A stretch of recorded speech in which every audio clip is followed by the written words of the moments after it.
منقول ہے کہ ایک بادشاہ شکار کے لیے نکلا مگر جنگل میں اپنے مصاحبوں سے بچھڑ گیا۔ اس نے ایک کمزور اور غمگین نوجوان کو دیکھا جو انسانی ہڈیوں کو الٹ پلٹ رہا تھا۔ پوچھا، تمہاری یہ حالت کیسے ہو گئی اور اس سنسان بیابان میں اکیلے کیا کر رہے ہو؟ اس نے جواب دیا، میرا یہ حال اس وجہ سے ہے کہ مجھے طویل سفر درپیش ہے۔ دو موکل دن اور رات کی صورت میں میرے پیچھے لگے ہوئے ہیں اور مجھے خوفزدہ کر کے آگے کو دوڑا رہے ہیں، یعنی جو بھی دن اور رات گزرتے ہیں وہ مجھے موت کے قریب کرتے چلے جا رہے ہیں۔ میرے سامنے تنگ و تاریک تکلیفوں بھری قبر ہے۔ آہ، گلنے سڑنے کے لیے عنقریب مجھے زیر زمین رکھ دیا جائے گا۔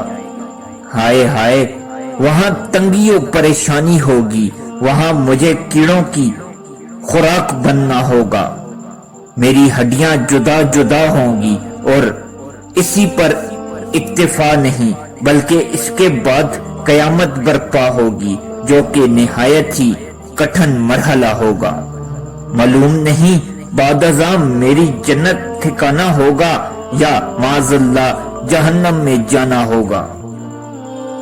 تم ہی بتاؤ، جو اتنے خطرناک مراحل سے دو چار ہو وہ بھلا کیسے خوشی منائے؟ یہ باتیں سن کر بادشاہ رنج و ملال سے نڈھال ہو کر گھوڑے سے نیچے اترا اور اس کے سامنے بیٹھ کر عرض گزار ہوا، اے نوجوان، آپ کی باتوں نے میرا سارا چین چھین لیا اور دل کو اپنی گرفت میں لے لیا۔ ذرا ان باتوں کی مزید وضاحت فرما دیجئے۔ تو اس نے کہا، یہ میرے سامنے جو ہڈیاں جمع ہیں، انہیں دیکھ رہے ہو؟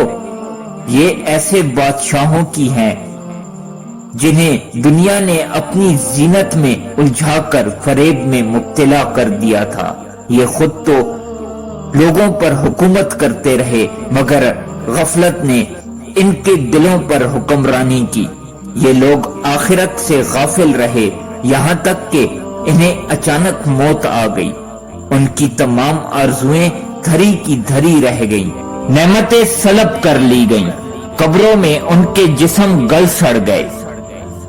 آج انتہائی قسم پرسی کے عالم میں ان کی ہڈیاں بکھری پڑی ہیں، عنقریب ان کی ہڈیوں کو پھر زندگی ملے گی اور ان کے جسم مکمل ہو جائیں گے، پھر انہیں ان کے اعمال کا بدلہ ملے گا اور یہ نعمتوں والے گھر جنت یا عذاب والے گھر دوزخ میں جائیں گے۔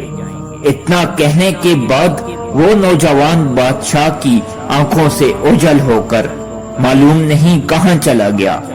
ادھر خدام جب ڈھونڈتے ہوئے پہنچے تو بادشاہ کا چہرہ اداس اور اس کی آنکھوں سے سیلے اشک رواں تھا۔ رات آئی تو بادشاہ نے لباس شاہی اتارا اور دو چار چادریں جسم پر ڈال کر عبادت کے لیے جنگل کی طرف نکل گیا، پھر اس کا پتہ نہ چلا کہ کہاں گیا۔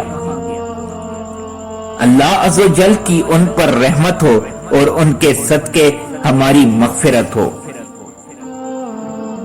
اس حکایت میں سفر آخرت کی طوالت اور اس میں پیش آنے والی حالت کا کس قدر رکت انگیز بیان ہے۔ پر اسرار مبلغ نے بادشاہوں کی ہڈیاں سامنے رکھ کر قبر و حشر کی جو منظر کشی کی وہ واقعی عبرتناک ہے۔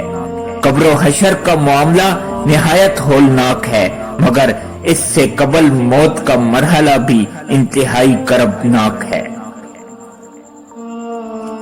اس میں نزاع کی سختیوں، ملک الموت کو دیکھنے اور برے خاتمے کے خوف جیسے انتہائی ہوش ربا معاملات موجود ہیں۔